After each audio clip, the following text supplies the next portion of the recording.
Hey, it's Todd Ault. It's episode 45. This is Risk On. It's April 6th. I'm in Costa Rica, Los Sueños, Costa Rica, out here. This is actually not a fake background. It's a real background. I've been trading in the market for over 32 years, and I decided to take my family on a vacation. But Jason, I want to do this show directly. Jason, how are you, buddy? It's April 6th. We're at the 45th episode. What do you think? I think we're chugging right along here. It's great that we didn't have a break in the action. I'm glad that you were able to do this. It looks beautiful there.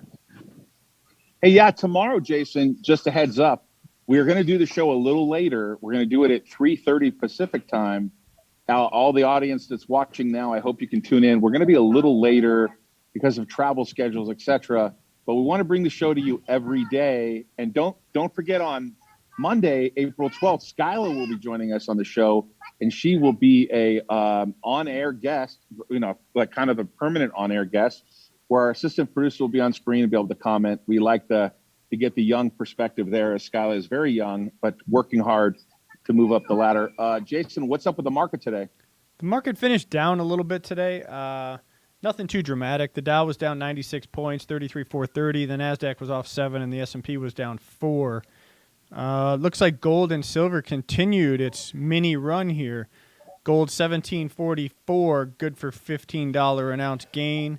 Silver $25.19, up 41 cents. Copper $4.11. Ethereum is still running hot, 21.20. Bitcoin 58,315, and oil is 59.39 a barrel, down 74 cents. Jason, do you think there's a separation with Ethereum and Bitcoin? I see it. It's not super dramatic, but it starts to look a little like there may be some separation. Let's look at the divided by 20. Let's see what we got for the ratio. 58,315 divided by 2120. 27.5 to 1. You know, it's been around 30 to 1. We talked about this yesterday. Yeah, it looks that way. For sure. Yeah. Keep an eye on it. For sure. Yeah, there seems to be some separation there. And I wonder, we had someone ask about that yesterday, about the NFT and the gassing that's taken place there, the purchasing of the gas, and maybe the validation of that sort of business model for transactional purposes. Those Ethereum contracts may be paying off and getting Ethereum an underlying bid that maybe it's outperforming Bitcoin just a little bit. It's a good point. I really like that. It'd be really cool if Ethereum would be, if we were able to do some stuff with, I can't get into that. Anyhow, let's just keep an eye on it. I wanted to go over some full disclosure, Jason, in the marketplace, and that is, I continue to add to Credit Suisse. And Jason, I don't know if you have any info on the fact that the investment banking chief and some of those people resigned, obviously, over the scandal with the, I never say it right, the Bill Wang hedge fund that has created a debacle in Viacom and Discover, et cetera. So people may be wondering, and I'm trying to give them a risk-on perspective. You have a pretty big pull down on COVID for CS First Boston, for Credit Suisse, last year. And so that symbol CS, that thing fell to around 7 and some change. Then you see a rally about 100% off the bottom to around $14. This scandal hits it down to around below 11. And so, yeah, I'm a buyer. For full disclosure, I'm a big fan of being able to buy that investment bank and commercial bank, Credit Suisse, at a cheaper valuation. I know, Jason, you kind of disagree with me on timing, but I wonder if you had any thoughts on Credit Suisse. I just wanted I like the play. I just want to wait till after the 22nd. They got a couple downgrades today. JP Morgan downgraded them today. B of A downgraded them today based on the Archegos losses. I want to see what else happens before earnings, and then, like you do, you take 1, 2, 3 as far as ABC positions. What I mean by that is you'll make your initial entry into a stock for an investment, and then you have a couple more bullets to add to the position based on what's going on. So, yeah, I'm fine with the entry. Yeah, it's important to understand that Jason and I trade a little different. I'm building a position, so I'm going to build it over time. So let's say, by the way, this show is for entertainment purposes. It's not advice. We just tell you what we're doing with our money and with the company's money. And when we put the money to work, I put the money to work knowing that I'm going to want to have a few $1 million in Credit Suisse, and I have about 20,000 shares or so now at risk. I actually wrote some 11 calls 11 puts on the stock. So I'd be put to 11. I got 65 cents for those, and those are out 2 months. So I'm looking actually to kind of hedge myself into the position over time. Jason, what about some of the stocks we own now? I saw POWW was up, continues to be strong relative to the small caps, and we're probably waiting for that gunbroker.com deal. I know we talk about it every day on this show, guys, but we tell you what we're trading. Jason, your thoughts on what we're long right now? Yeah, actually, I like the action on ammo today. Brett, if you want to pull up that ticker, we have it here. Nice solid day today. It's actually up a couple cents after hours, 665 to close, 667 after hours. One of the things I've been seeing is the low volume, which tells me investors are just staying put. 2.5 million in volume today, 4 million volume average, 3-monthly average daily volume. If you look at the daily, I guess you're not really, you can kind of see it here on the Google Finance chart. I'm going to start looking at the Webull chart. Eventually, just for the folks, we're going to start looking at some different charts, but I'm looking at the Webull chart here on the daily, and we've got 2 nice daily candles here, and it looks like there's a nice trend line up. We're above as far as the moving averages, we've regained the 5, we've regained the 10. We're well above the 200-day moving average. Of course, this was an IPO not that long ago. But, yeah, it looks really healthy. I love the position that you built here. So we're just going to continue to wait for the news on gunbroker.com and the value that could be added to the stock. Yeah, for full disclosure, by the way, this is actually an OTC uplisting, not an IPO. But the same concept is that it did initially list on the NASDAQ. Jason, I know we're into our next segment now. You want to get started with that? Wow, it's going that quickly, huh? Well, I want to make sure we cover all the stocks that we want to cover. You know, you and I didn't get to collaborate that much today. However, I was looking at our list of positions here, and one that I had queued up next was AUMN, Golden Minerals. Well, let me say something, Jason. Yeah. Let me say something. I would have bet, and I am a betting man, I would have bet about 90% chance that you would have brought that up as your first stock. Well, Powell kind of took that. No. I brought Powell up. You brought AUMN in, and we are long that. For full disclosure, we are long that. And I noticed it had a nice move today, and that's obviously tied to silver. What are your thoughts on AUMN? It is performing well for us right now. Yeah, I like AUMN is, as you know, I set a target price of $1. Today it had just under 1 million shares traded. Its average daily volume is about 2.5 million. They are, the thing that's not being incorporated into the value of the stock, I think, is the actual mining that they're doing. They haven't reported any earnings from the mines in Mexico yet. So we're looking for that in Q2. And then also the spot price of gold and silver is definitely trending up. Finally, we're getting some common sense here when it comes to the economic indicators regarding the crazy printing of fiat currency and the potential for inflation. It looks like some people are starting to become buyers in silver and gold, not necessarily the mining stocks, but the actual precious metal. But, of course, the mining stocks have an ancillary value because they're harvesting the metal out of the ground. So there's a good way to get exposure that way. Yeah, this has been the worry, and I want to remind everyone, we're long the position. This is not a recommendation. Also, keep in mind, if you trade NASDAQ stocks, AUMN is on the New York American Stock Exchange, and they don't have the same $1 rule that the NASDAQ does. So you don't have the same delisting concerns. When a stock is on the NASDAQ and it goes below $1, they're given a deficiency letter, and they're given usually about 6 months to fix that problem. And usually those companies have to reverse or do something to get their price up. And if they don't improve their price, then, of course, they are delisted. In the case of AUMN, they do not have that worry because they're on the New York American. That's a good point. And I think there's an outside chance that this can make an all-time high within the next 3 months. That would be $1.30. So that's my bold take there. And so I'm down in Costa Rica. When are you headed down to, was it Durango, Mexico, to see the mine?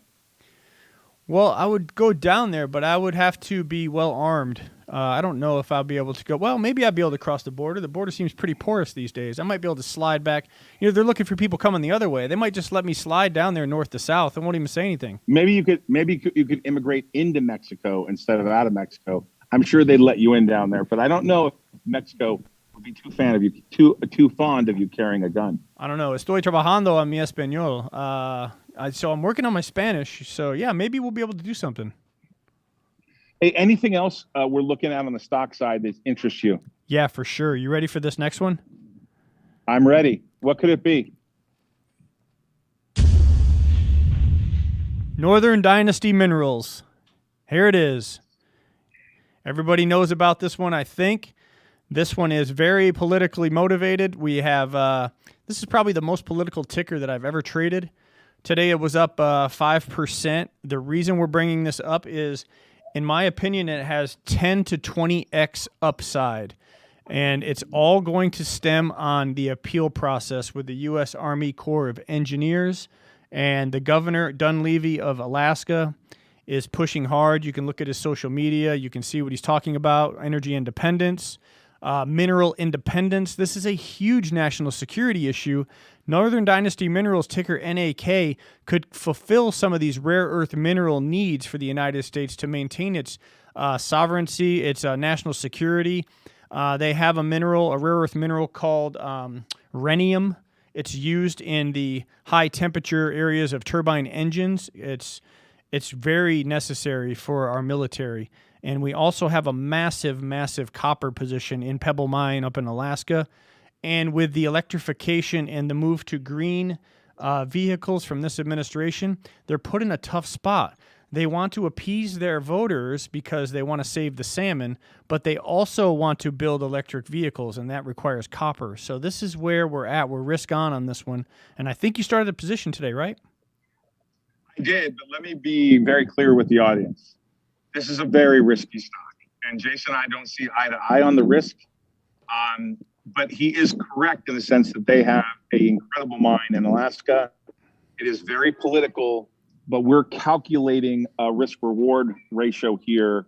And I know people make foolish mistakes and they think, okay, I have 10,000 to invest and Jason and Todd like it, so let's put it in there. Do not do that. No. We have a fraction of our money in there. Yes. We'll probably end up owning 500,000 shares, which is a lot of money to most people, and it is to me too. But in the big scale of how large the portfolio is, it is a very small fraction. And Jason is betting on a big move. So if you're going to buy any, consult your financial professional and make sure that you take minimal risk here, because this is a high risk, high reward situation. Jason, if they don't get anything and it doesn't work, where's it go? If they don't get the appeal approval, then the next step will be the governor of Alaska. This is just my opinion, but I think there will be a lawsuit. I think the state wants, the state is demanding that they get compensated for the minerals, for the elements in the ground via the federal government. So there's going to be an ongoing legal battle, but it would just be easier if they approve the appeal. The U.S. Army Corps of Engineers initially came out and said that there would be no further damage to the salmon and the tailings of the mine. They're not even using any like chemicals, arsenic, or anything like that. So Pebble Mine and Bristol Bay separate about 100 miles. The plan was initially approved by the Army Corps of Engineers. And then all of a sudden, when the draft was approved, and then the final plan came out and they denied it. So I think it was mostly a political reason. We're going to see what happens. There's going to be an appeal process. We'll have a decision in the next 30 days, and then we'll go from there. But the thing is, we have a lot of people up in Alaska that need good paying jobs. And currently, the salmon industry is very seasonal. It often has people that come from out of the state to go there and harvest the salmon. The jobs aren't that well paying. So we're going to see what happens here. It's a very split decision, and we're taking risk on with this stock. Like Todd said, I wouldn't put more than 0.5%, 1% of your portfolio. This is just my opinion. Don't take my advice, anything like that. This is just our personal thoughts and what we do. Jason, where do you think the stock goes in the event that it doesn't win, it doesn't get a sign off here? What happens there? If it doesn't get a sign off, it'll go through lawsuits, I believe. It'll probably drop to 30 cents. Right, which is the 52-week high, right? Right. But the thing is, 52-week low. I mean, sorry. You've got to realize that right now there's a by all calculations, I've done my homework, there's nearly $1 trillion of precious metals and rare earth minerals in the ground in Pebble Mine. That's absurd. Got it. Yeah. So obviously we're making a bet here. Yeah. Katie, and it's a political bet too, because you're betting that somehow we can get people to go along with this. This is kind of an uphill battle. But listen, we made the play. We're going to live with it one way or the other, right? Yeah, absolutely. I like the risk reward. Yeah, for sure. Jason, what else we want to talk about today? I see we're going to go into the next segment. Do you have any political stuff you want to cover today? I don't have the time clock here. I wish I did. Oh, there it is here. Sorry. Yeah, we got 40 minutes left here. Well, there's some more stocks that we want to talk about. Mudrick Capital Acquisition Corp. That's a SPAC, MUDS. I have that on the screen. They're looking to take Topps sports cards. Let me talk about this real quick. Those of you who've been buying Topps since I was a kid, born in 1969, I've had Topps baseball cards my whole life. And Topps was public before. It went private, and now it's going public again in a SPAC. Jason, do you have the deal terms ahead of you? By the way, for full disclosure, we bought some of this SPAC today. Yeah, we did buy it. Some of the terms, it looks like they're, Mudrick Capital, Michael Eisner, the chairman, he's actually going to stay. It looks like the deal that values the combined company at $1.3 billion. The deal is expected to generate proceeds of up to $571 million of cash. Topps an 80-year-old company, trading cards, novelty confections. There's also some speculation about the NFTs, which is an interesting angle. That is the angle here, right? Is an potentially NFT play? Absolutely. That's the upside. So, Todd, I think that's, that you could make a case saying maybe that's why they're going public again. Well, obviously. Now, Michael Eisner, that's the same Michael Eisner who was the chairman of Disney and CEO? Yes. So that ought to interest people. Yeah, it's very interesting. In fact, Investor Place 4 hours ago, they came out with an article about the merger and the NFT optimism. I didn't get to look at that, but that's something I'm going to look at. So right. We made an entry position on that today, I'm assuming. We did. We bought 10,000 shares of that stock about, I think, 11.36. Okay. I like that. That's awesome. And, being sports fans, it's just kind of a icing on the cake. So it's always cool, man. I used to collect cards. So did you. It's just a fun thing to do. A lot of NFT opportunities there. They have a historical amount of cards, and I think that's a new space for them. So you could ultimately see that be a space for them. Yeah, I mean, NFT rookie cards, Michael Jordan. I mean, who knows? Tom Brady. It's sure. Yeah, sure. Yeah, I'm gonna step aside for 1 minute, okay, guys? Yeah, no problem. And while he steps aside, I just wanted to look at another interesting ticker here. Nick, pull this one up. This one's another iconic brand. All right, here we go. PLBY, Playboy Group. Everybody knows Playboy. Some of the parents of you watching, some people have seen Playboy around the house by accident. Maybe they discovered him in somebody's closet. Who knows what's going on with that? Everybody has stories of the old Playboy magazines. They're collector's items. There's nothing to be ashamed about. However, the another thing not to be ashamed about is the actual position in the stock market, ticker PLBY. If you look at the recent run-up on the 5-day, going back into late March, this was a $15.86 stock. And look what it's almost doubled now. This is another.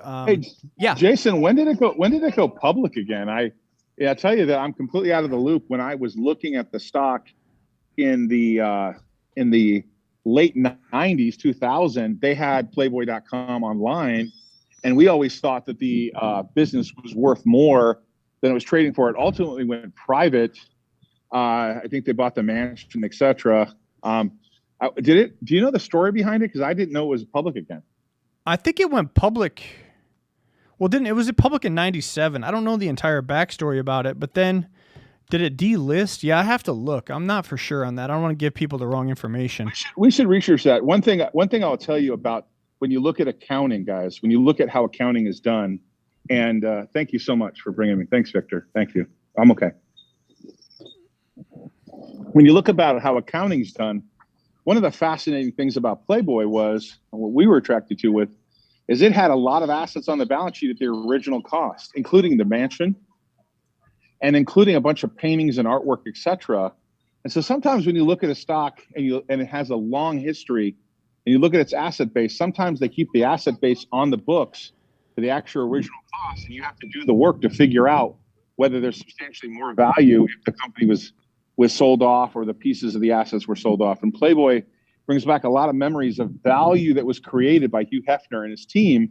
His daughter, Christina Hefner, ran the company for many years, but they never were able to monetize the brand. They really did what I consider to be a piss poor job of managing an incredible, iconic brand. They did get some licensing deals, but they never, ever spun off Playboy.com. They never really leveraged the balance sheet the way they could have and really executed on a licensing deal. They came out with news, though. They have a partnership for the looks like they have a partnership with Nifty Gateway, the Gemini-owned all-in-one platform that makes it easy to buy, sell, and store digital art and collectibles. Well, Gemini also has a cryptocurrency platform. They announced a partnership today to create a series of Playboy Nifty art, digital art collaborations on Nifty Gateway's blockchain marketplace. That's pretty big. Well, that is big, and maybe new leadership there is actually showing some leadership and trying to make things happen. But they were always a poor performer. Sometimes you gather amazing amounts of assets, and if you don't use them properly, the market doesn't reward you for them. And they were not rewarded for lots of years. So we'll have to keep an eye on that as an NFT play. That's definitely one that probably makes sense, especially a lot of historical interviews, a lot of historical pictures. Really was an eclectic magazine for its time. Yeah, and also it's actually running after hours. It's got a reasonable float. It's being traded quite pretty good volume. Average volume 3-month average volume 700,000 shares today, 7 million, 10x on the volume. It's 31.50 after hours. It closed at 29.70. Let's be clear, we don't have a position in the company. No, we don't. Own no stock in the company, etc. Right? But like you said, they're working on their 3 focus areas are the Playboy's vast art and photography archive, an ongoing effort to incubate and commission new artists, and then it looks like they have the curation of sales of Playboy's iconic art collection in NFT form. So it looks like they're going to execute on this plan. This looks very interesting. Yeah, it could be. I mean, obviously, he was a big collector of Leroy Neiman and a big collector of Nagel and big artwork that Nagel produced. So that could be an interesting conversation about what he's doing there, what they're doing there. Obviously, Hugh Hefner's gone. I don't know who runs the company, but it's something we should definitely look into. We got 3 more minutes in this segment. I wanted to cover one more ticker here. It's EBON. It's eBang International Holdings. It fell victim to Hindenburg's short thesis today. It plunged pretty good. It looks like it's recovering a little bit after hours. Nick, if you want to pull that up, please. EBON ticker 553 down 12.91% today. It's up about 3.25% in the after hours. Todd, this reminds me of a similar situation with ticker SOS. You remember that? Yeah, I do. We're long SOS, by the way, right now, as you know. Yeah. So it looks like Hindenburg's claims eBang, ticker EBON, does build ASICs miners for digital cryptocurrency mining. However, they had only sold about 20,000 miners in the year 2020, which I guess is far short of what they were proclaiming. Also, I didn't read the... Hey, Jason, let him know I'd like to buy some miners. Yeah, for sure. If Crypto Joe's watching, get a hold. Joe, if they only sold 20,000 miners, come on, let's go get some. They make their own. They make their own chips too. So yeah, maybe I'll reach out to them. Maybe we can buy some from them for sure. Because right now it's hard to get miners. Oh, I know it is. So I just wanted to cover that one. It's tied to Bitcoin. So, but it was Hindenburg. It's an interesting proposition for them. They really did, quote, blow up Nikola, and there's a reason for the service, right? There's for sure a reason. Yeah. And what they do. But I think that they're obviously always short when they write up a name. They move the stock pretty quickly when they write them up. It's a very interesting prospect of what Hindenburg does. It's true, but if you look, and they did this to RIOT back around $3 to $5. Hindenburg they get their slab of meat real quick, and then, but what happens usually, and what I've seen in all the stocks, is they recover nicely, and RIOT obviously is a monster now. We'll see what SOS does. Let's see what EBON does. Keep an eye on NKLA. RIOT sure ultimately was right short term relative to what Hindenburg did. I think Hindenburg wrote about them about 70 points ago. Man, just kidding around. Yeah, seriously. 50 points ago, whatever it was, right? Absolutely. So, but you know what? I don't know how the audience feels, but I'd love to hear the audience comment, and maybe we'll cover this someday. Should short sellers be able to put out a thesis, being short, publish it, and then obviously prospect and make money off of their research that they publish? It's like almost like a demolition company saying, I don't know, I got to think about like how you're a lawyer who sues people who gets in car accidents and then you drive around and run them over. I don't know how I feel about it, but I'd love to get everyone else's perspective about people writing research and knowing they're short the stock. Yeah, like you said though, it's like they build. They definitely have a short initiated, in my opinion. And then once there's a good environment for where they can drop their thesis, they do so, and they take advantage of panic sellers and a softness in the market depending on the sector. Yeah, no doubt they're good at it. But I think that they actually disclose their position when they write the piece, so they're short. But we'll have to look into that also. Yeah, definitely have to look into that. Do you have anything else for stocks? I mean, we could talk for hours about stocks. I mean, do you have anything pressing that you want to talk about? I don't have anything pressing that I'm really overly interested in. As I am writing a lot of puts for things I want to buy in the whole, and so I'm doing some naked put writing. But what I am as naked is I want to own the stock. So let me walk you through that, and that is where you'll write a put on, say, a stock is $20. You'll write the 17.5 puts. You'll get $1 premium to hold it for 2 months. So you sell someone the right to put it to you at 17.5, and you got $1 for that. So if they end up putting it to you at 17.5, and you got that $1, you actually bought it for 16.5 because you got to keep the premium. I've been doing that. I covered the 200 calls for GameStop. I covered the 250s. And I wrote some short-term 200 calls on GameStop, thinking that obviously with the ATM, this is not going to be a lot of movement in this. I don't own a lot of calls that I've shorted. I've sold a few. I'm very cautious, obviously, because GameStop could run at any time. But I'm looking for GameStop to roll over. Listen, does getting $1 billion help them a lot? Sure does. But I think with somewhat at that point close to a $14 billion valuation, and the people in Wall Street Best possibly running out of gas in terms of their concern for GameStop, I think this story is about to play itself out. So listen, I don't think that's a bold call. I think anyone could say that until they prove themselves, this ATM and what they've done and their run kind of played itself out for a while. I don't know how you feel, Jason, but I'm writing calls against GameStop. Hey, listen, the volume was, well, let's just look here. Let me just do something real quick. Let's see. Okay. I'm just looking at the volume and what they could have raised today. It's it's public information. They have the ATM. I'm just trying to calculate when this ATM will be finished. Today was 6 million in volume. The average 3-month volume is 44.75 million. It was in a channel today. Finished at 184.50, down 1.31%. After hours 185. I think we're going to see that until the ATM's finished. I even think after the ATM's finished that the story's played itself out a little bit. Yeah, could it go to 250? Could it go to 300? Yeah, but it's not the same off that launching pad down there at the low 15 range. True.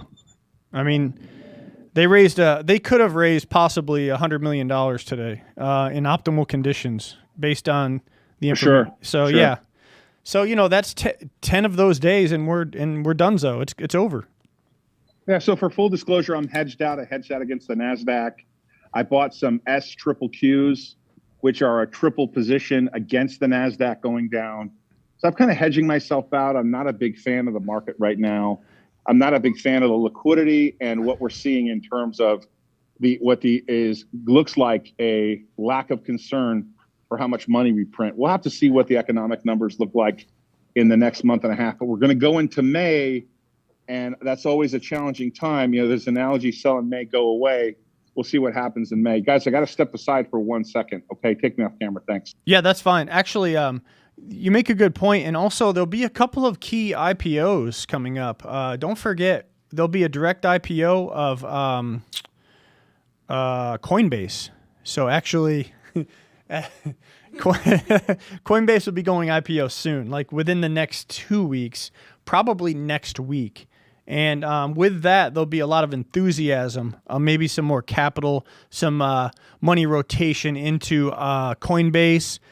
50 billion evaluation. Who knows where this thing opens at? I mean, we've seen IPOs open up like Bumble, 2x from the IPO number. We'll see what happens. Todd, when are we, Jason? When are we thinking that the Coinbase IPO takes place? I'm hearing that it takes place next week. I can't confirm that, but I'm hearing that from a few sources here that are pretty good. So we'll see. And that could be a catalyst for the top, in my opinion. Yeah. Could be a catalyst for the top and crypto. I mean, it's going to renew some excitement, but that's a big number, right? Right. We're talking about a $50 billion valuation, right? That's massive. Right. So, yeah, we'll see what happens there. That'll be definitely some enthusiasm in the market. Maybe Bitcoin will hold 60,000. Maybe press forward.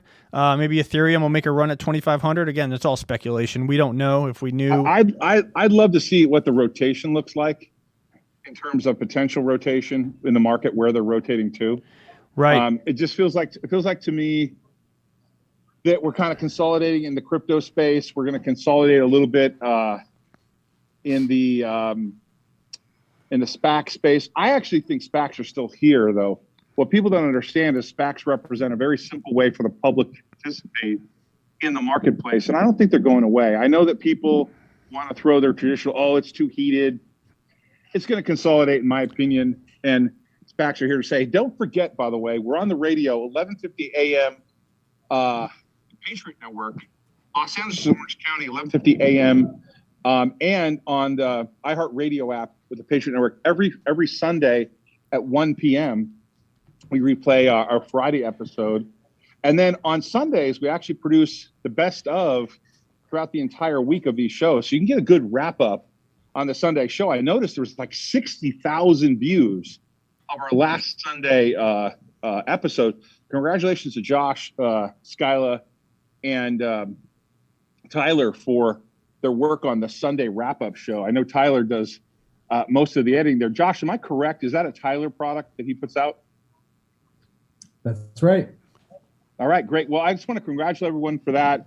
I see that's getting a lot of traction. The last time I looked, it was almost 60,000. Maybe it was either 50 or 60,000 views and growing. And so I wanted to bring everyone's attention to that Sunday episode. Seems to be pretty popular because you can get all the whole week wrapped into one.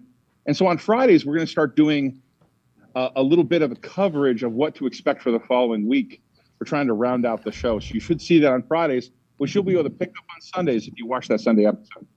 Jason, what do we got on the agenda next? Well, I wanted to keep, we still want to talk about some economic stuff. It was brought to my attention today by a key team member in our business, an article from the Wall Street Journal. Nick, would you pull that up real quick? Thank you. Okay. Hey guys, that's actually, hey Jason. Yeah. Just for the record, that view out there is not a fake background. That is Costa Rica. This is Los Sueños. It's very beautiful out here. I got the privilege of coming down here. I'm at the Marriott Los Sueños. It's wonderful here. That's really pretty, man. That's really nice. Yeah, it is great. Yeah. So let's look at China's creating its own digital currency, a first for a major economy. Cyber yuan stands to give Beijing power to track spending in real time, plus money that isn't linked to the dollar-dominated global financial system. This is pretty interesting. It looks like this goes against everything that cryptocurrency was built on. as far as being separate, not trackable, as far as decentralized. This is deceiving. It's a cryptocurrency, but it's the CCP that's creating it, and they'll be able to track every single piece of coin and dollar throughout the country, throughout the world. So I don't know. Let me track my Satoshi Satoshi. How do I say it? Satoshi Nakamoto. Nakamoto. Yeah. Let me track him. I'm going to channel him into my brain, and he says to me, what is he saying about the new Chinese currency? Hold on 1 second. I almost got it. Hold on. Dead on arrival. Dead on arrival. Yeah. Dead on arrival. What Satoshi just told me was he said it's dead. That's not the purpose of a cryptocurrency. No. Ironically, with Bitcoin, you can see all the transactions that take place. Yeah. Wallet to wallet, and so you can actually track it pretty well. But the concept of a central government issuing a currency, I saw a great wrap up about this the other day that it was coming, and there'll be some excitement about it in the beginning because it's a government issued cryptocurrency. All I think you're going to do, China, is you're going to play into the hands of Bitcoin owners, and they're going to say more and more, see what they're doing. This is why we're on the right path. All you're doing is validating Bitcoin. If I were China, instead of creating my own cryptocurrency, I would have been buying Bitcoin, right? Make that your reserve coin and buy some of that, right? Yeah. Put that in your inventory and make sure you keep that as reserve. But I understand, they could print Chinese dollars, the yuan, and they could buy more Bitcoin. Instead, they want people to buy their cryptocurrency. Now, for ease of use and simplistic purposes, it may actually work. Maybe you're digitizing the yuan ultimately, but we're going to cover this story. This isn't the first time, and China's not going to issue a digital currency without there being a response from other governments. The U.S. is not going to sit around as crypto gets big. But right now we're talking about $1 trillion market cap for Bitcoin, and until it gets a little larger, they don't have to take any action. But ultimately, this is kind of against the whole purpose of it. Yeah, let's be clear. This is not decentralized. This right here, the cryptocurrency from the Chinese government, this is basically a way to keep it looks like China's version of digital currency controlled by its central bank, which will issue the new electronic money. This is just a way to track their dollars digitally, basically. Right. So I'd heard some positives about it in the sense that, at least their government was adopting it, but, the attempts to make it illegal, the attempts to make it not usable, India is really dealing with this right now. This is a concern for India because they're talking about possibly outlawing Bitcoin. Right.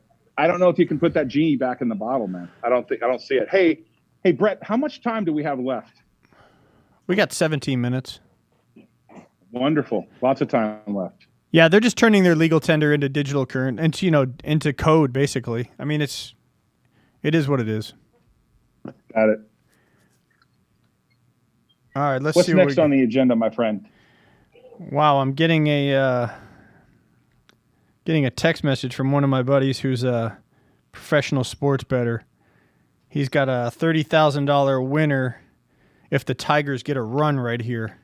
Sorry, this is just I get these text messages quite often. We talk back and forth. Hey, we're going to talk about baseball, but we got walloped the last 2 days. We might hit a little bit, right? Yeah, just short-term statistical noise. Not a big deal. Yeah, listen. I want to make sure for people, all those out there, those people looking at Risk on Sports, we appreciate you. I appreciate the text messages, and I'm going to make sure some of you are in the loop on what we're doing before our subscription service starts. But keep in mind that this is a long game. It's 6 months. And like stocks, you have up and downs, and you have days where you make money, days where you lose money. The thing I'm trying to impress on people is don't press your bets. Stay focused on your bankroll. Jason's going to cover a lot of those topics on Risk on Force, which starts next week, and I'm excited about this. I've done a lot of work with Jason, and consistency is going to be important. And if those of you who like to bet and have a side hustle, this should be a fun time for you. And for those of you that are Padres fans, Fernando Tatis Jr., he left the game yesterday with a shoulder injury. He just signed the largest MLB contract recently, so that was kind of disheartening. But we're going to get into baseball. I've got about 5 minutes left that I wanted to cover a little bit of some current events, and then maybe 10 minutes into baseball. What do you think? Yeah, sure. Let me cover a stock I want everyone to look at. Box. I am long the stock. I'm anticipating that, listen, this is one of my plays where I'm long the stock thinking it's going to get bought out. I don't think it ends up being a standalone company, and I am long BOX. I want to be clear with everyone on this call. I'm not recommending it, but I'm letting you know that I am long the stock. We talked about it 2 weeks ago. I believe BOX is ultimately going to sell Starboard, which has a position in the company, I believe, and has some board seats, is pushing for the sale of the company. Stock's around 24 and some change, and I think we're going to wake up one day with this stock being bought for something in the neighborhood of 25, call it 27 to 40, excuse me, let me get my bearing straight. 27 to $35. And so I'm long box. I want to let everyone know that. Everyone who's been following the show from a couple weeks ago knows that. And I think it's going to be bought. Hey, let me switch on something that would be fascinating for you, Jason. I don't know if you can see it up there. I see it. I'll try to, I don't know if I can zoom in on the, hold on my screen. Hold on a second. It doesn't. I wish I could zoom in for you guys. Up there, you can see there's iguanas up there. If you can see that up on the roof. Oh yeah. There's iguanas all over here walking around, and this is a place where you eat some food here. And these guys come and chase us down for food. It's an interesting proposition. Anyways, I'll get back to the regular. I'm sure Josh is mortified that I'm going off camera. We had a ton of those in Florida. Man, it would get so cold in Florida sometimes they would fall out of the trees. It's a true story. Really? Yeah, they would freeze. They would go into a sedentary, like a bear kind of. And once it got below like 38 degrees, they would just basically hibernate. And they would be in trees and they would literally fall out of the trees. Hey, speaking of hibernation, don't forget tomorrow our show starts at 3:30 Pacific time, and that is 6:30 Eastern time. I want to make sure everybody knows the show starts tomorrow at 3:30. And I apologize, but due to some scheduling issues, we have to start the show a little bit later. But that's the power of YouTube. You can rewatch it anytime you want that night. But we will be doing the show live tomorrow at 3:30 Pacific time, 6:30 Eastern time. Now back to your regular scheduled programming. Yeah, I just wanted to point out a couple of things. Texas Governor Greg Abbott, he signed executive order banning any kind of vaccine passports or attempts to have a vaccine passport. Governor Ron DeSantis of Florida did the same thing. That's about, if I had to guess, about 52 million Americans that won't have to deal with that if they live in Texas or Florida. So yeah, that's almost 20% of the country. It looks like a few other states are going to be doing that as well.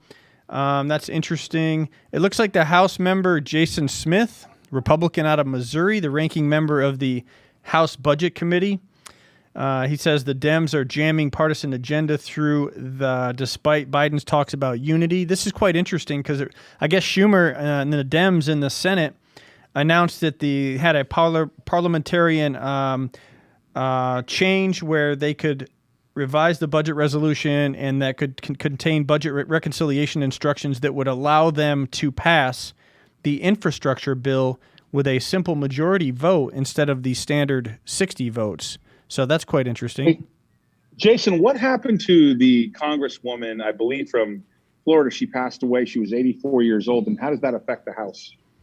Oh, I didn't hear about that. Is that right? Yeah, she died, I believe, last night. And I saw that. And maybe you could look that up real quickly because I think, right, with a Republican governor, right, in Florida, that would be a pickup in terms of a House seat for the Republicans, would it not be? Yeah, she was a Democrat. Well, R.I.P. to her. Wow, I didn't see this. I'm not seeing this. It's a rare miss by you, by the way. Oh, Alcee Hastings dies at 84. Yeah. Yeah, I know that. I know who that is. Okay, yeah. Isn't she a member of the House, or am I wrong? Was she not a member anymore? No, it's actually a gentleman. Oh, then I'm wrong. Shame on me. Yeah, Alcee Hastings is a gentleman. He is a guy. He's from. I'm trying to see what district he's from. It's a unique name. It could have gone either way, like Pat. You know. Anyway, Some people should say that I should be called Pat. Can't tell whether I'm a guy or a girl, but with that beard, it's pretty evident. Hey, speaking of Pat, so anyway, yeah, the Republicans could pick up a seat in the House of Representatives from Florida. But speaking of Pat, well, not Pat, but the person formerly known as Bruce Jenner is thinking about running for California governor. Caitlyn Jenner is launching a committee to explore possible run for the governor of California. What do you think about that? Oh, wow. Well, you caught me stumped there. Yeah. She would be running. She would be running as a Republican. Let me see if I can transition to that. I have to think about that. That's smooth transition. She could get my transitional support. I think I could definitely get behind that. Oh, wait. Hold on a minute here. Hold on. Careful. Anyway. Careful, dude. So careful. So anyway. Wait, yeah. I got our producer. Oh, Roland likes the beard. I said I got our producer. I thought he was about to tell me to get off the subject for a second. It's just a political statement. That's all. She wants to run for governor. She's a citizen. Let her run. I would agree with that. Hey, in the aftermarket, POWW 673, SSY 284, AEZS 111, CLBS 179, MOSY MOSY 398. I know everyone knows we're long this KIQ 103, NBOS 357, CleanSpark 2261, and that NAK, the one we just talked about earlier, 6725. Now that was upgraded today by AC Wainwright, correct? Yeah, it looks like a $1. Let me see, $1.10. Yep. Nice. Maintained buy. We got about 8 minutes left, and I want to cover some baseball and some things you want to cover. I'm really excited, everybody, about Risk on Sports. Don't forget tomorrow at 3:30, we're going to be on at Pacific time, and this Sunday on KEIB 1150 AM, Los Angeles, Orange County, and the iHeartRadio app, Patriot Network, 1 p.m. Pacific time. Jason, with 8 minutes left, what are we covering next, buddy? Oh, real quick. How many shares did you get of NAC? And then I'll start baseball. Let me check here. Don't disappoint me. 15,000 so far. Okay, that's better than zero. All right, let's move to MLB, Major League Baseball. You can't get everything you want, right? No, what is that? The Rolling Stones or something like that? Wow. Okay, I'm looking at the scores here. Hey, Nick, just show the screen real quick. So there's 3 games going on right now. Twins Tigers tied 3-3. If the Tigers score a run, my buddy wins $30,000. No big deal. Braves Nationals 4-4. And the Astros Angels 2-2. Man, the Angels are good this year. We did not bet on any of these games. I didn't do any research on them. However, we will be looking at some games for this evening. Yesterday, like Todd said, we got destroyed. Well, I mean, not really destroyed, but let me tell you, for the listeners that are paying attention that like sports and like to possibly look at maybe doing a side hustle for some added income, Major League Baseball has 162 games in the schedule, approximately 6 months. And what we're doing here at Risk on Sports, as part of the Risk on network, if you will, is we're going to be betting on baseball. In fact, we're currently 14 wins, 13 losses, 5 days into the season. And that's good for a $590 profit. We started with a $1,200 bankroll.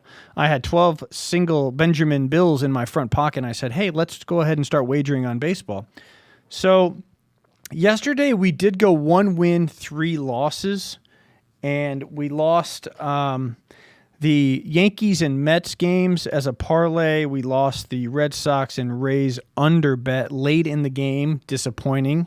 We also lost the Tigers and Twins game, where the Tigers were the underdog. And the one victory we had was the Chicago Cubs. They pulled it out against the Brewers. So yesterday we lost $310 total, but we are still up $590 on this short year, almost a 50% return on our initial investment. So that's where we are with baseball. We're a long ways done. We're up 50% from our $1,200 bankroll. We're going to continue to add to that. It was nice when we were up $1,100. We were up almost 90%. But Yeah. I suspect we're going to roar with possibilities here on baseball betting. I always bet on the team that begins in A. So my philosophy is any team that starts with A, you should just bet on them. Yeah, absolutely. I think that's a winning. I think like that's a a winning strategy. formula. Yeah, I think so. Yeah, for sure. So it looks like we'll be able to keep everyone updated on the scores and the results up until April 12th when we start our own Risk On Sports show that will be separate from our Risk On Daily show. All right, let's see here. We got about 4 minutes left, Todd. Did you want to talk about anything else in particular? Are you frozen? It's true. It's just an expansion of the network, obviously. Can you hear me okay, guys? Yeah. Yeah. Go back to where you were. Where were you? Yeah. It looks like we've lost Todd. We've got about 4 minutes left. He'll get back in here if if he regains his signal there down in Costa Rica. A couple things about the philosophy for betting baseball, and you can do some research about this yourselves, but with baseball, there are oftentimes a lot of favorites in the game. Like, for example, when one of the team's best pitchers pitches, like tonight, for example, when the Baltimore Orioles travel to the Bronx and take on the New York Yankees, the Baltimore Orioles will be facing a buzzsaw monster pitcher by the name of Garrett Cole. And he is an absolute beast. And what happens is when the odds makers come out, they will favor a guy like Garrett Cole and the Yankees offensive machine by about 3-1. So what happens if the Yankees are favored, they're minus 300 to win the game, you would literally have to bet $300 to win just $100 if you were going to take the Yankees. You bet, Todd, you back? So my philosophy is I like to look at the underdogs. That's the danger. It's okay. You made it through just almost the whole thing. I was just talking about how we like to look at the underdogs in baseball and how you find value. It's similar to the stock market where you find undervalued assets at, where there's inefficiencies in the marketplace. It's the same thing with sports betting. So I was just covering a little bit of that. I think Jason, I think one of your talents in the undervalued section, the EV getting extra value is, and I've seen this with poker with you, is these extra plays. And I think that the people who like parlays, which is kind of a small bet for a big payoff, that's going to be something that I'm really liking to track your results, because you can lose a bunch of parlays and only win a few and really make money, right? Yeah. Those extra parlays, the ones where you find like you feel like you have an edge, those edge trades that you get where we think we have an edge, those are really important. And that'll be a big part of what happens. Don't forget, by the way, everyone, as we build out this network of Risk On, as we talk about sports betting and the stock market and other things that have risk involved with them, things that I've done my whole life, we're doing this all so we can provide you what we're doing. You can come along with us, but you have no obligation to come along with us. Right. This is for entertainment purposes. And even if you want to just be entertained with sports betting, or you want to be entertained with cars or opportunities to be part of something, especially Risk On. Risk On, we've moved to Vegas so that we can invite a lot of people we know to participate in events. There'll be corporate events, all kinds of events in the Risk On community that we're going to be coming along with as we build out our team and our ability to build out that network. And we appreciate all your time. You guys stick with us. This is the 45th episode of Risk On. It's April 6th. I'm in Costa Rica. Jason Bartholomew is back in Las Vegas at our headquarters. We have a new studio coming online soon. Josh, when do we know if the new studio is going to be ready? That is a great question. And we'll have to consult with Crypto Joe a little bit. Oh, yeah, we need to get a countdown on that for sure. What are you saying, Jason? Oh, what I was saying is bottom of the 10th, Detroit Tigers base hit, $30,000 to the good guy. So, yes, congratulations to my buddy. He scores. Hey, he made up for yesterday, 30,000. Good for him. Hey, for those of you out there all over the world on EIB, He's got it. 1150, the people who watch us on the Patriot Network, on iHeartRadio, on YouTube, soon to be Instagram also. We appreciate your time. It's April 6th is the 45th episode. I'm Toddault signing off from Costa Rica. We appreciate your time. Love you guys. Jason, take care. Everybody back at the studio. Be well. We'll see you tomorrow.